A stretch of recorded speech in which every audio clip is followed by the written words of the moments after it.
I need you to knock some sense into me. I'm sure you can. Yeah, I don't know. I enjoy listening to you. I don't always agree with everything. All right. Enough of this persiflage. So, you want my question? I'm certainly not going to get myself in trouble by telling you what to do. That makes great sense. Gosh, that's good. Did I overwhelm you with words and wisdom? I've got 7 kids. I feel like I could call you every day. Wait, you're telling me I'm wrong? Yes, Disconnect. I am, Dr. Ray. You just need to tune in to Dr. Ray, honey. He's got all the answers. Am I right or am I right? Probably. Now, from the studios of Living Bread Radio Network in Canton, Ohio, the hometown of Mother Angelica, here's Dr. Ray. Very nice to be with you on this Look Back Friday. What are we looking back on? Previous calls, which is really kind of incongruous. You don't look back on previous calls. You listen back. You hear back. But it doesn't flow the same. So sometimes, in the interest of the phrase, you have to become a little inconsistent in your senses. We're not really looking back. But it is Friday, so I got half of it right. Take previous calls, play them. Andrew's got the calls up there that he edits. He decides what to edit out, though, which is interesting. I have no control over what he edits out. He usually edits out my playful badinage when I am ludic. That's a good word. I just learned it the other day. Ludic. Ludic. Means playful. He edits that out. Goes straight to the caller, which is probably what I should do when I do the program. Get to it, Raymond. Come on. I'm old enough now. Get off my lawn. He edits me sometimes, and we put the call back up. Usually I'm looking at the calls up there. They're anywhere between 4 and 5.5 minutes. It's roughly the average time. Because there's something in the call, as the call is unfolding, I want to talk about more. And I can't. There's either people waiting online, or it would just go off in a different direction, a tangent that is too unrelated to what the original call was about. Now, sometimes I do go off on a tangent if I think it's relevant to what the person is asking, but there's other times when I'd like to comment on something, but for reasons of time or the flow of the call, I can't. And those calls usually make it. They get funneled into the look-back queue. So we'll get to those very shortly. Temporomandibular joint dysfunction.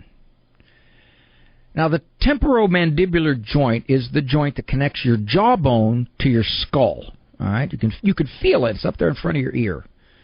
It allows you to chew, to speak, and other functions. Now, there are times when, let me read what the Mayo Clinic says about the temporomandibular joint dysfunction. Okay. The exact cause, now see, this is what I'm going to talk about. The exact cause. Oh, gosh, see this? They don't allow me to do that. Why do you do this, guys? What they do is they pop up these articles, and you can't get rid of them. Usually they have an X where you can get rid of them, but this one just popped up, and I can't get rid of it, so now I got to go back to, because I want to read what the Mayo Clinic talks briefly about. TEM, temporo, I got that, I spelled it right. Temporomandibular, there it is, temporomandibular joint. Come on up. All right, there we go. Now I'm back to the Mayo Clinic. Because they were going to say they don't know exactly why this necessarily happens. I do know why it happens. Okay. It connects the jawbone to the skull, etc. The exact cause of TMJ is hard to determine. Mix of factors. Teeth cleansing, that's the one I'm going to talk about here in a second. Gum chewing, nail biting, stress, fibromyalgia, jaw injury. This is a little kind of psychological sort of term. Teeth grinding is also known as bruxism. Bruxism. Bruxism. All right. Now, I got a theory as to why TMJ jumped. Probably 20, 30 years ago, it was kind of high profile in the media, and it was happening at least at a level that people were aware of more often. And I thought, why would this be? And then I thought, I wonder if TMJ is more prominent among parents. I'm surprised I don't have TMJ because when my children were teenagers, at one point I had 7 teenagers at the same time. I didn't go home. I asked my wife if there was anything she needed me to UPS her. Let's say I dropped one of my daughters off. She had to run into the store to get something. She said, Daddy, I'll be back a couple of minutes. Just going to run in and get it. Come back. Now, I was already in doubt. I'm thinking, wait a minute. A 15, 16-year-old girl going in there just to get one thing? Come on, I've gone shopping with my wife and my daughters, and usually they're just better shoppers than I am. They just size things up. I go in and go, oh, I like that, I'll get it, okay. And I walk out. So I'm sitting in the car. And I'm sitting in the car. And I'm continuing to sit in the car. So, for her to go in for a few minutes turned into about 25. Still no sign.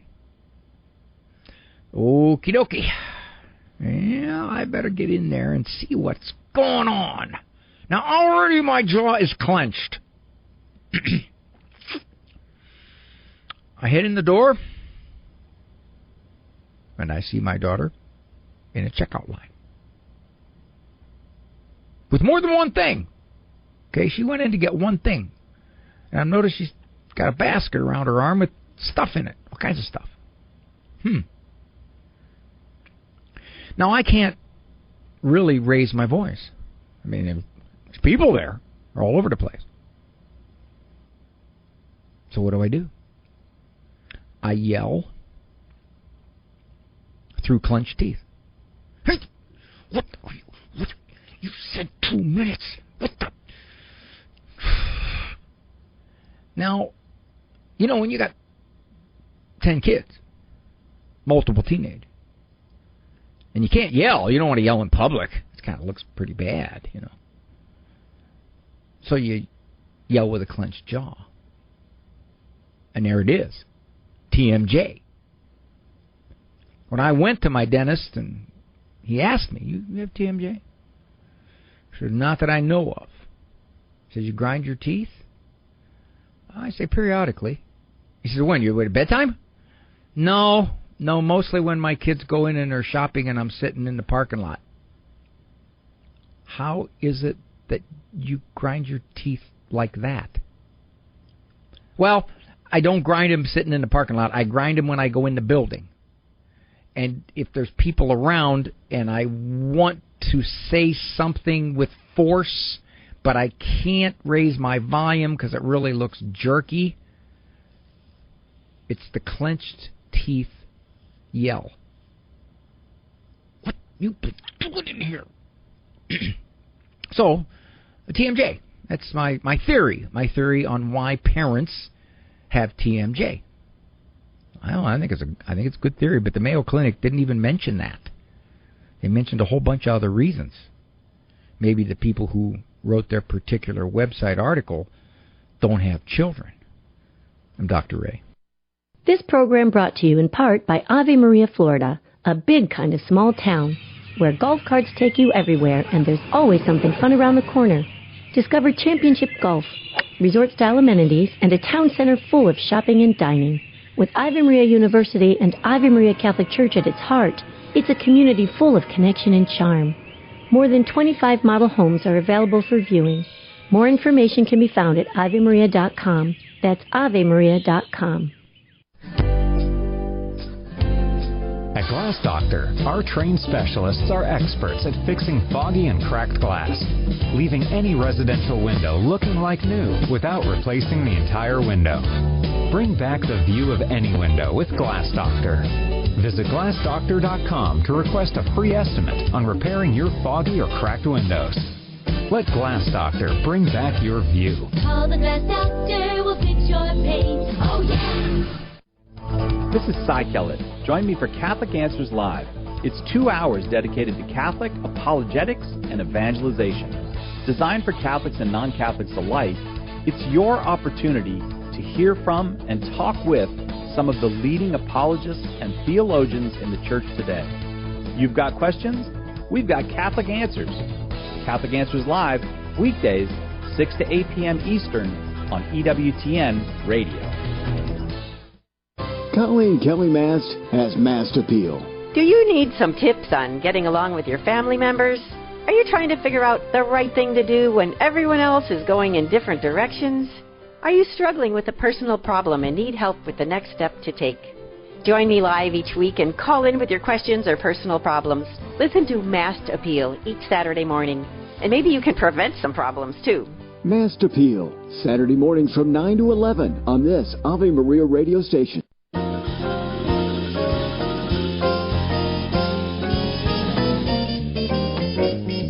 Dr. Ray Guarendi here doing the show full bore. What a difference an ing makes. You know, Mark Twain said that. He said the difference between the right word and almost the right word is the difference between lightning bug and lightning. All right, let's see what we got from the past. Let's talk to Kara.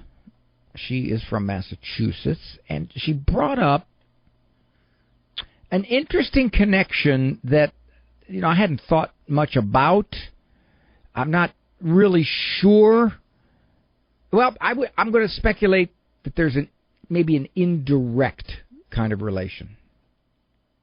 Having been recently with my daughter at Easter time, and she's very, very heavily covered in tattoos, and I guess there's one that's in progress on her leg that I haven't seen. She says, I don't want you to see it, it's in progress, blah, blah, blah, blah. And my niece is also very, very heavily tattooed.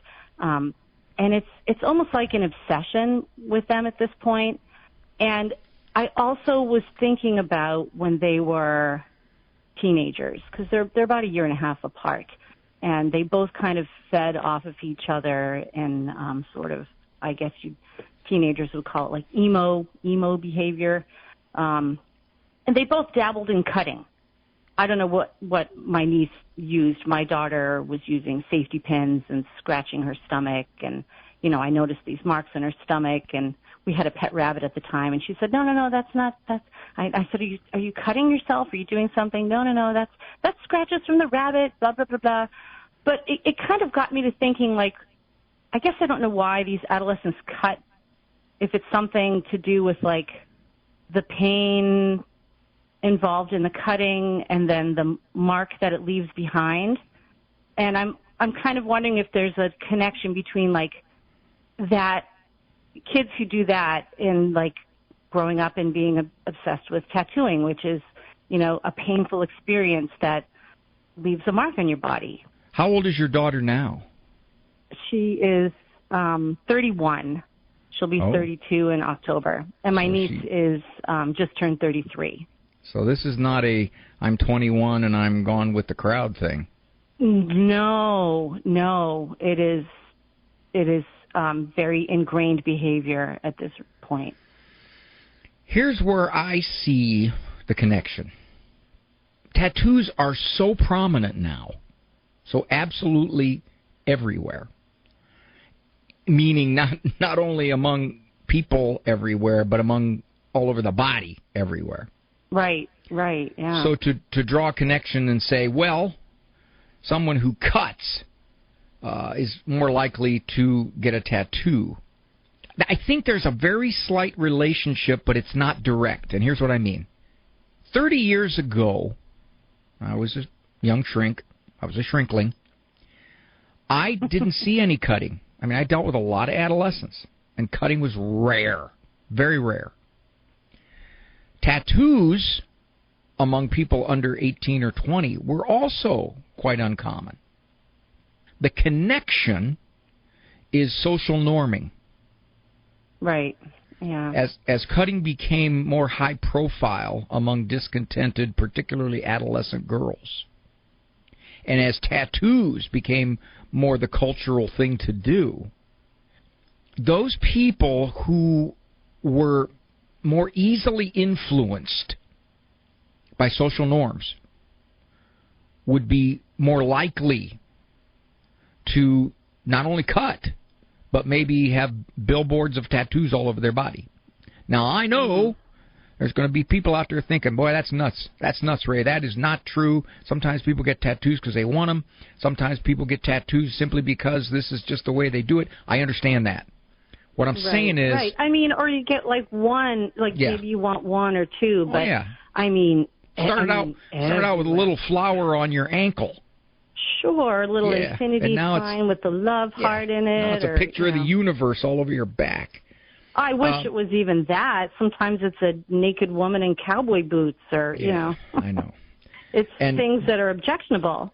I work out at a local Y, and I would say any of the ladies there under 30, if you see one with no tattoos, that's 10%. 10%.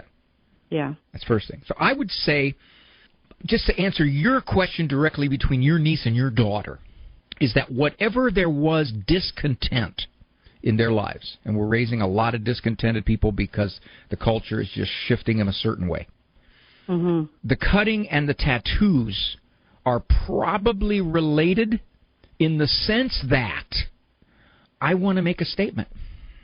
Yeah. If I'm going to cut myself... Yeah, I mean...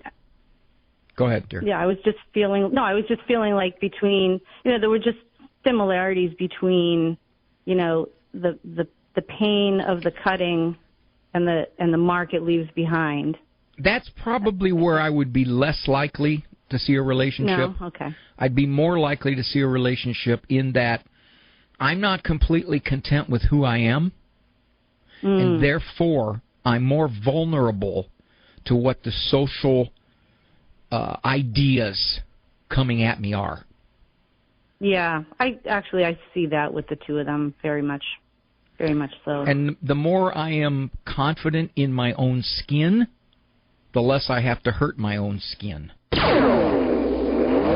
There are those expert speculators who have said that cutting is a way for an individual to feel pain because psychically it serves some kind of purpose.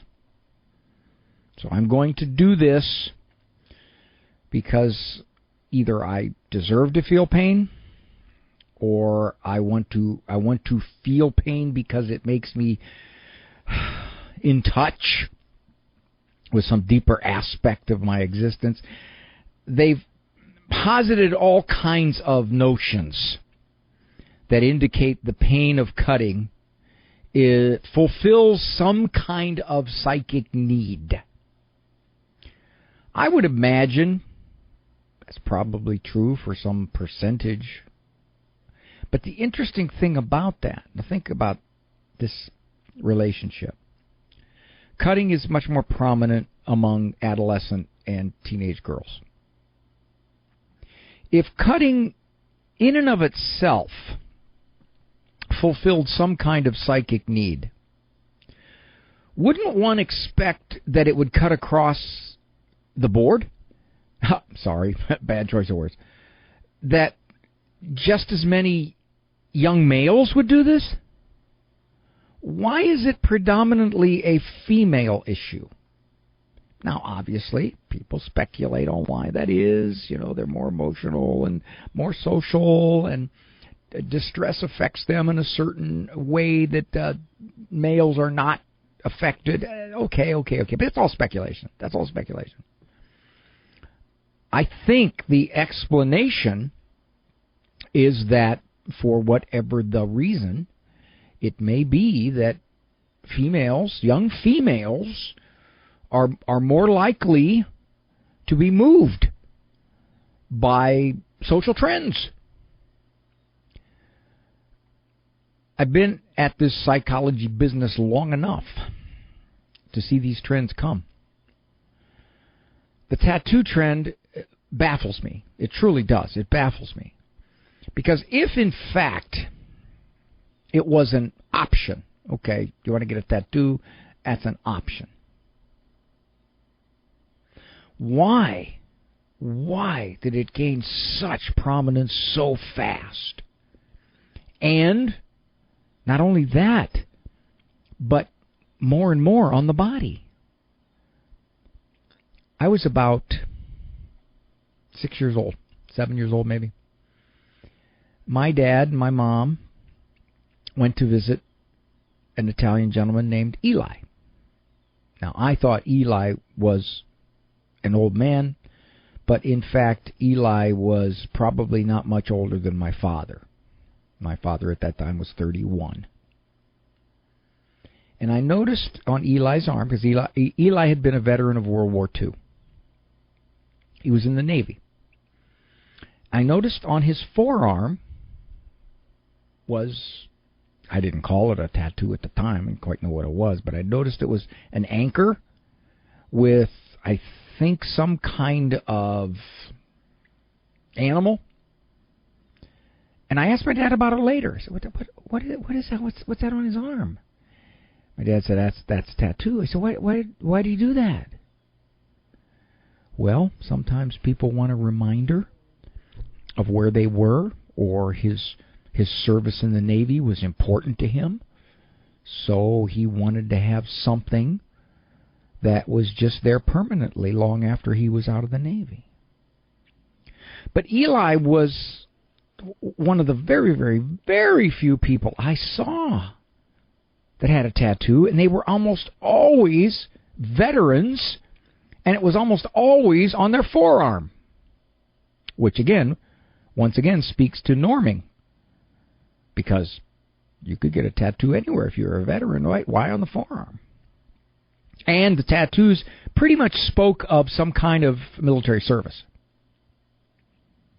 I don't remember when I started seeing the tattoos explode. I'd have to say maybe 15 years ago. Hard. When I think back on when stuff happened, I'm always way short. But I noticed that they just increase in size, in placement. It used to be they were kind of hidden, just in case. You go for a job interview, you got put a long sleeve on, but now they're on their knuckles, face, neck, all the way down the hand. I have to ask, what is the purpose? Why would you take healthy, beautiful skin, especially in your youth? Your skin is nice in your youth. It's tight. It looks good. And do this. I would love, and if I were still in school, I think I'd try to make this a dissertation.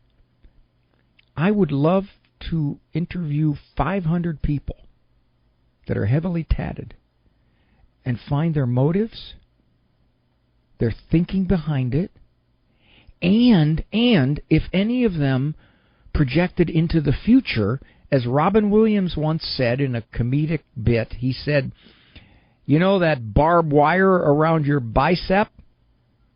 Well, when you're 60-some years old, it's going to be a picket fence. And I think that also speaks to the fact that I'm always going to be young and youthful, and I will not have to contend with what I did when I was 22.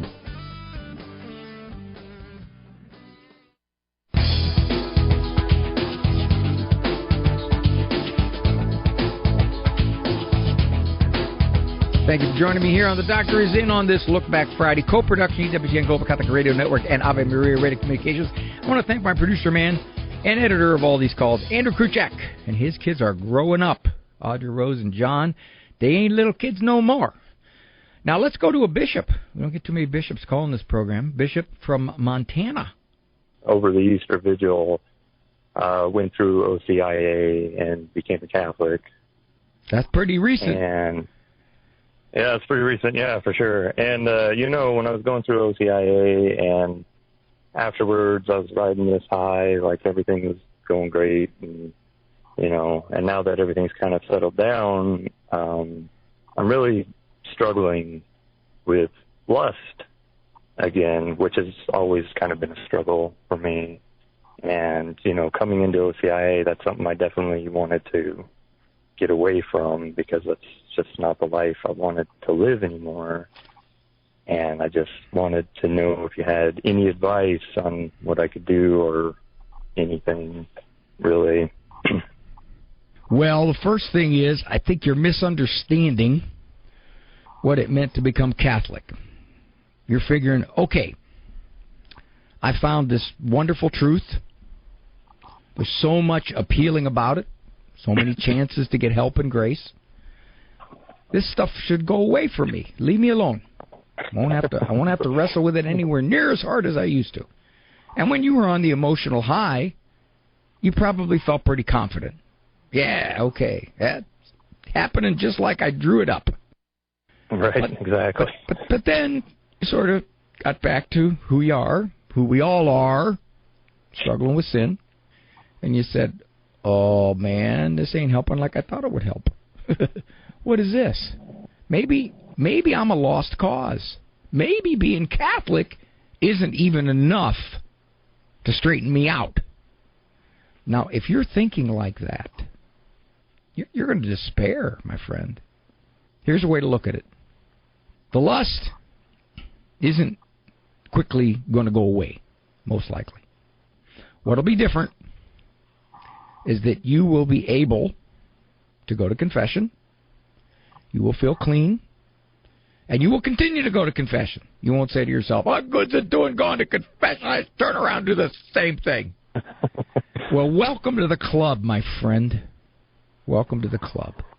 The one advantage you have is that obvious sense of forgiveness. And the fact that God's going to give you some strength that maybe you didn't have access to before. So you look at it differently. Here's what you say. You say, okay, I still got this internal struggle. However, now that I'm Catholic, I've got some things that can help me here. I got confession. I got praying the rosary. I got Mass. I got the Eucharist. I got all kinds of stuff. All kinds of things, good things, that can give me strength. Now, how fast will they give me strength? See, here's where you're making your mistake, Bishop. Because you're thinking, boy, I'll tell you what, my friend, every time I say that, if I go, here's where you're making your mistake, Bishop, I get this queasy feeling, like I'm talking to a bishop, and I'm going, here's where you're making your mistake, Bishop. Oh, I'm going to get struck by lightning. Here's what I think you're misguiding yourself. It isn't happening as fast as you thought it was going to happen. Yeah, I mean, you're definitely correct. Sorry to interrupt you, but I mean, I do have this, I guess, thought, this notion, like, I'm on the winning side now. God's in my life. Like, anything's possible with Him, and of course it is. It's just, yeah, you're 100% right. It's like, why am I still struggling with this? It's like you're still struggling because we're all sinners, and that's why we go to confession constantly. And you resolve each time. Try to get past it as best you can, and you slip again. There's one of my favorite quotes. A saint is a sinner who got up one more time than he fell. He thinks that because you are now in our Lord's church, that you're going to be all fixed. Well, that perception's wrong. That's it. And as long as he clings to that perception, he will, worst case scenario, he will say being Catholic doesn't make any difference. Why am I even here? Why am I doing this? That's worst case. You got to be careful there. When I said he's going to despair, yeah, he could take his despair and go beyond despair. And a lot of people do this. They have these expectations of converting to Catholicism and their mood's going to change, and they're not going to sin anymore, and everybody's going to be wonderful and friendly, and they're going to go to parish, and people are just going to be so friendly and welcoming, and how nice, and they get cut off leaving church in the parking lot, and somebody flips them the Hawaiian good luck sign, and they're thinking, what? Only reason to become Catholic is because it's true. If it is true, then it's going to help you. Flat out going to help you. I don't know what Bishop meant by lust. I speculate, perhaps pornography, perhaps wrong fantasies. I don't know. My guess would be probably pornography. And there would be things he can do over and above being Catholic that would help him become less and less controlled by this. Maybe the prayer could be for him, Dr. Ray, why didn't you say all this when he was on the radio?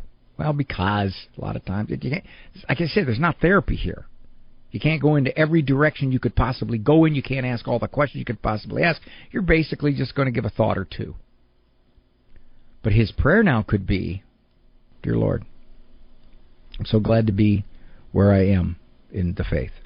Now, I badly need your help on this because I'm stumbling and struggling. And I don't want to get to the point where when I fall down the 19th time, I'm going to say, what good was it to become Catholic? Now, I'm no different now than I was 1 year ago. A great line from a woman I heard back when I was in the evangelical world. She converted to Christianity. And somebody observed that she was still kind of the same person. One of her friends, you're still the same person. You still do some of the same bad stuff. And she said this. She said, the difference is, before I became a Christian, I was running toward sin. Becoming a Christian, I'm now trying to run away from sin. There's a difference. Doesn't mean sin doesn't have tentacles on you. Of course it does. Would it be great, after you go to confession for the same sin 9 times, you never confess it again because it's gone? You don't do it anymore. Wouldn't that be great? That's why we keep going. C.S. Lewis says, God wants people of a certain sort. And I think that certain sort is to seek Him and to keep getting up from the stumble.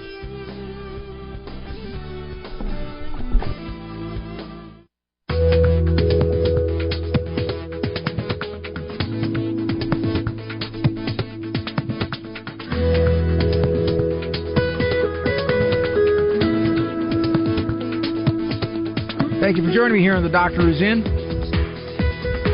This is Look Back Friday. Forgive the mixing up of the senses.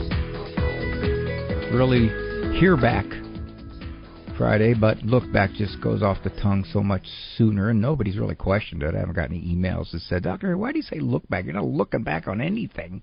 Well, literally that's true. However, we can expand the meaning of looking back to recall, because if you go to the dictionary and you look up look, imagine one of the definitions about the 7th or 8th one would be recall. So this is recall back Friday. That's even worse than listen back. Heather is okay. No. Heather is from Oklahoma. Okay. Her son's... He's got some worries about his girlfriend. I have a son that just recently came to me about his relationship with his girlfriend. And just to give you some background information, he is divorced from his first wife, which is really a good thing in the family's eyes. She was not very good. But he's got this girlfriend that's really a neat girl. I like her. But he has confided into me that when she goes to work, he worries that a guy's going to take her from him, and that he had the same problem with his first wife and then, other girlfriends he's had. And so they went to counseling last Wednesday, just to a therapist. And the therapist right up front said, you probably need to be on medication. And I just wonder, is that the best route for him to handle trust issues that he has with this new girlfriend? and with anybody, but is it always a good solution? Get on a drug. He's not practicing his faith right now, and because that's one thing he said to me. I know, Mom, you think I should be going to church and that would fix everything. I didn't say anything, but I just listened to him. But anyways, I just want your opinion, your professional opinion. Is it always best to be on drugs in order to deal with your problems? Well, Heather, one of my cardinal rules on this program is I will never second-guess a therapist, because only the therapist knows what is going on. I guess I would wonder what your son said to the therapist and why the therapist recommended. Now, typically, the therapist would have had to have referred your son to an MD, a psychiatrist, to get the medication. I'm assuming the therapist was not a psychiatrist. Is that true? You're correct. You're correct. They did say, it was a lady, she said that you had to go to a psychiatrist, which he is trying to locate one. Okay. Maybe you could ask your son, what do you think it was that you told your therapist that they thought medication would be appropriate? If it was only that I worry about my girlfriend meeting someone else, and you have to assume that in that session, the girlfriend probably said, I'm not interested in anybody else, you're not going to lose me to anybody else. And if your son said, but I can't get that thought out of my mind, it torments me, it keeps me awake. In other words, he was borderline irrational and perhaps even kind of paranoid. I don't know. I'm just speculating. If he did that... Well, it's funny you say that, because he did say that. He told me that. He says, I spiraled out of control. Well, she's probably then suggesting meds because of the extent of his thinking, that she's wondering if, in fact, it is so irrational that it is flirting with losing contact with reality. That would be the most common reason that she might say that. If it's only trust issues, I don't know too many therapists that would say, okay, you've got to have medication to straighten out your trust issues. Now, he could have told her, I can't sleep. He could have told her, I'm so depressed. He could have told her all kinds of things where she would have said, okay, it sounds like medication will help you. Now, all that said, is my experience that we are really, really too quick to jump onto medication. Absolutely, no doubt. Many times, and one of the areas where antidepressant medication is faulty is that it doesn't work anywhere near as much as people think it does, over and above placebo. It works somewhat, a little bit over and above placebo, but it is not the cure-all that people think it is. So you're right. There's two things. One, what did he tell the therapist? Maybe he'll tell you. And two, what did the therapist say that he was experiencing that she recommended a consult with a psychiatrist? Okay. And then hopefully he'll get to the point where if he has no reason to think that his girlfriend is going to meet someone else and dump him, if he has no reason for that, and if he admits that, he says, I got no reason, but I care for her so much that I'm just shaken to my core thinking that if that would happen, I couldn't deal with it. Now, if that's exactly what he said. Okay. Well, if that's what's going on, then he's going to have to explore that to realize that that is going to be probably the best way that he can push her away. I know why I picked this for a look back. I was thinking as I was listening to the call, why would I pick that for a look back? Well, one of them I touched upon at the very end of the call. If they were in my office and she was saying, I'm not going to do that, and he's saying, I can't get that thought out of my mind, it torments me day and night, I recognized that thought, and I'd explore this with him. I'd say, what is that thought making you do? Well, I check her phone. Sometimes I drive by. I want to see where she is. She said she was going to be there, so I want to make sure she's there. I don't like when she goes out with her girlfriends, and she knows that. If he's doing things spurred by that insecure thought, he is going to push her away. And I would explore that. But here's, I think, the main reason. I don't know if his first marriage was in the church, and he said to his mother, you think I'd go back to church, it'll fix everything.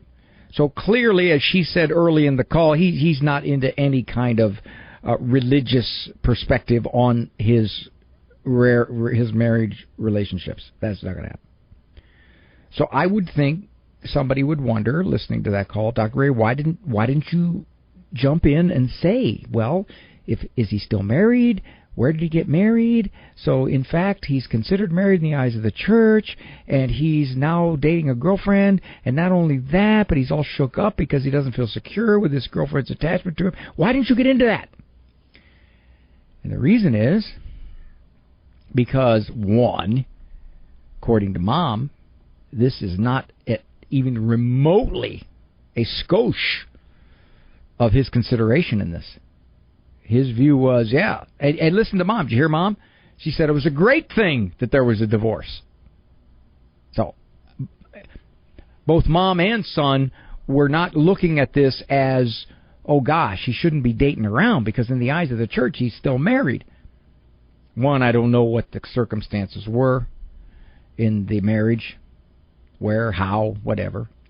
And two, he doesn't agree at all, obviously, with the church's stance, and he's not even practicing his religion. And Mom doesn't see any problem with it either, because she was glad the divorce happened. So for me to jump in and say, well, this is how you should view it, is not going to go anywhere. It's not going to go anywhere at all. And furthermore, if she took it to him and said, well, you really can't be dating.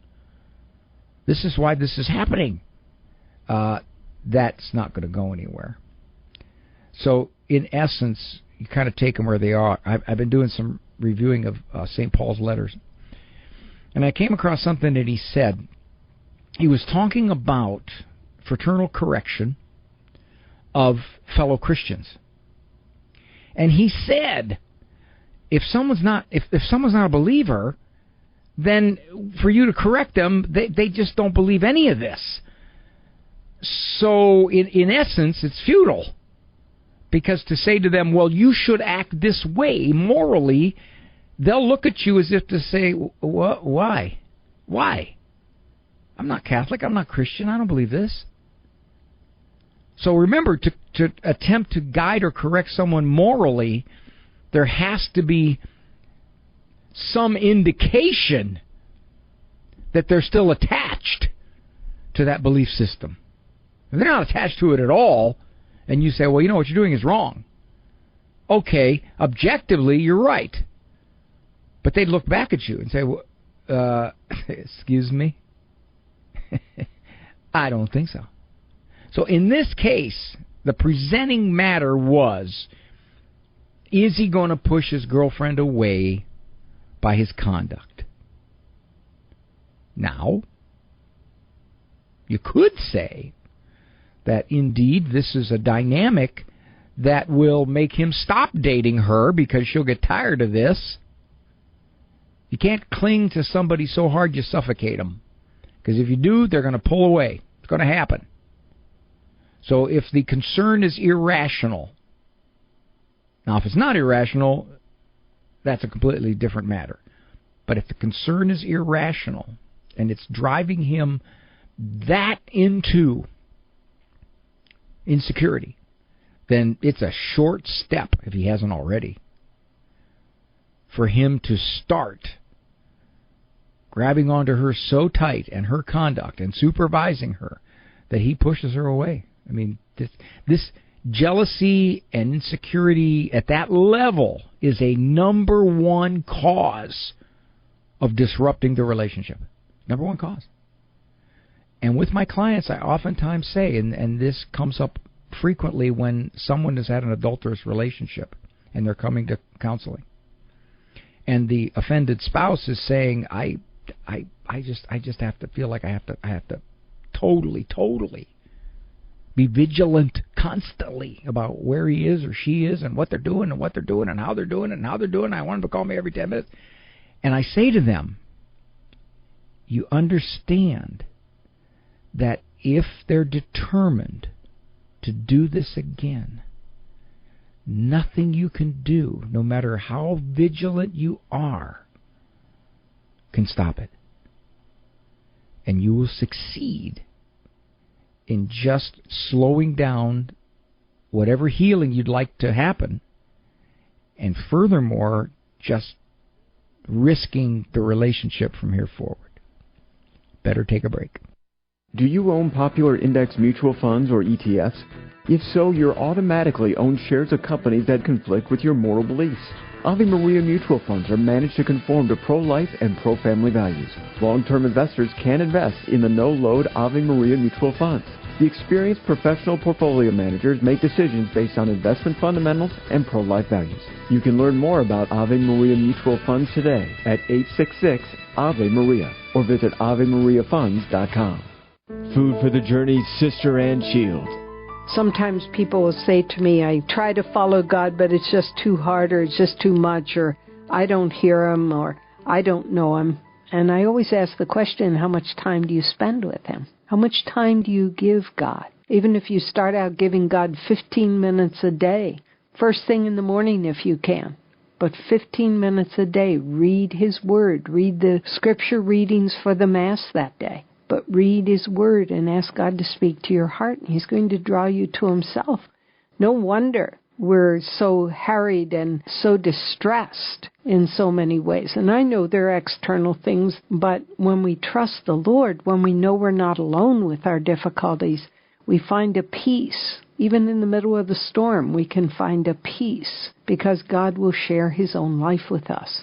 Really urge you, brothers and sisters, please, make God the center of your life, the center of your priorities. Let Him be the determining factor for what you do, what you don't do, what your relationships are like. Let Him be the determining factor, and you're going to know a peace and a happiness that the world, and no matter what the world throws at us, will not be able to take away from you. Food for the Journey with Sister Ann Shields can be now heard on the audio archives page at AveMariaRadio.net.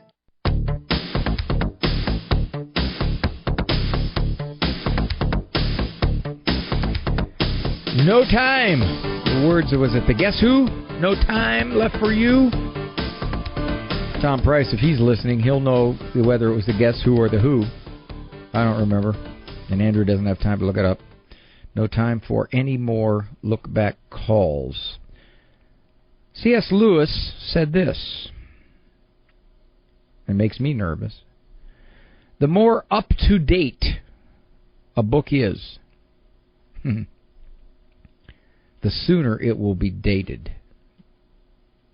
How many books have come out that are really the latest, greatest, most up-to-date thing? And after a year, they're no longer relevant. May not even take a year. Now, I'm not talking about those nonfiction books that talk about current events and analyze a current event. I'm talking about philosophically books that are written, cultural commentaries, those kinds of things, that are cutting edge right there. But the more up-to-date they are, as Lewis said, the sooner they will be dated. They won't be up-to-date anymore. And I know when I write my own books, I have to be careful about what examples I use that 10 years down the road, people are going to go, I don't remember that at all. I don't recall that. That is just something, what's he talking about? Because you can draw parallels to certain commercials, you can draw parallels to certain artists, you can draw parallels to certain cultural events, but you got to be careful. Because I just recently, I was looking at one of the books I wrote, and I thought, I got to think you got to be over 50 to remember that. So Lewis is absolutely correct. The more up-to-date the book, I might go so far as to say the more up-to-date the example that you use to illustrate a point you're trying to make, the sooner the example will be dated, and the sooner people will go, I don't see the connection there. I don't recall any of that. Thanks for joining me here on this Look Back Friday. Thanks to you, Andrew Kruchek, producer man and editor man. Walk with God, that never goes out of date. For information on Dr. Ray's presentations, books, and CDs, visit drray.com and follow him on Facebook and Instagram. The Doctor Is In is a co-production of Ave Maria Radio and EWTN Radio and carried across the EWTN Global Catholic Radio Network.